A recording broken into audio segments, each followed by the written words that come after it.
അങ്ങനെ ഞങ്ങളുടെ ഫ്രണ്ട് നാട്ടിൽ നിന്ന് വന്നിട്ടുണ്ടായിരുന്നേ. അവൾ കോഴിക്കോടായതുകൊണ്ട് കോഴിക്കോട് ഹലുവ എല്ലാവർക്കും കൊണ്ടുവന്നിട്ടുണ്ടായിരുന്നു കേട്ടോ. അങ്ങനെ ഹലുവ എല്ലാം കഴിച്ച് പെട്ടെന്ന് തീരുമാനം എടുത്ത് ഞങ്ങളൊന്ന് വെളിയിൽ പോകാമെന്ന്. ഞങ്ങൾ ലേക്കിൽ പോകാനാണ് പ്ലാൻ ചെയ്തത്. പക്ഷേ അവിടെ നിന്ന് ഞങ്ങൾ വിചാരിച്ചത് മോമോ കഴിക്കാൻ പോകാമെന്ന്. മോമോ കഴിക്കാൻ വേണ്ടി പോയപ്പോൾ എന്താണ് ബയ്യ പറഞ്ഞു ഇത് കാര്യമാക്കണ്ട. അങ്ങനെ ബയ്യ പറഞ്ഞു 10 മിനിറ്റ്സ് എടുക്കുമെന്ന് മോമോ സ്റ്റീം ആകാൻ.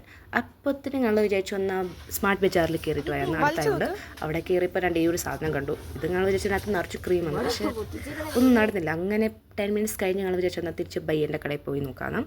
പോകുന്ന വഴിക്ക് ഈ ബലൂൺസ് കണ്ടിട്ടുണ്ടായിരുന്നു കേട്ടോ. നല്ല രസമുണ്ടായിരുന്നു കാണാൻ. ഞങ്ങൾ മോമോ കടേൻ്റെ അവിടെ എത്തിയപ്പോൾ എന്താ നിറച്ചു ആൾക്കാരായിരുന്നു കേട്ടോ. ഞങ്ങൾ വിചാരിച്ചു ഈ മോമോ തീർന്ന് പിന്നെ ഉണ്ടാക്കേണ്ടി വരുന്നു. പക്ഷേ ഇല്ല, ബയ്യ ഞങ്ങൾ എത്തിയപ്പോൾ തന്നെ 2 പ്ലേറ്റ് മോമോ ഞങ്ങൾക്ക് തന്നിട്ടുണ്ടായിരുന്നേ. അങ്ങനെ മോമോ എല്ലാം കഴിച്ച് ഒരു 6 മണിയായപ്പോൾ ഞങ്ങൾ അവിടെ നിന്ന് ഇറങ്ങിയിട്ടുണ്ടായിരുന്നു.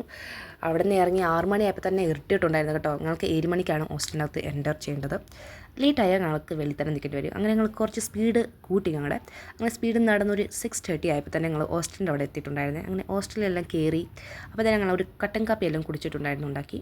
ഇത്രയേ ഉള്ളൂ. ബൈ.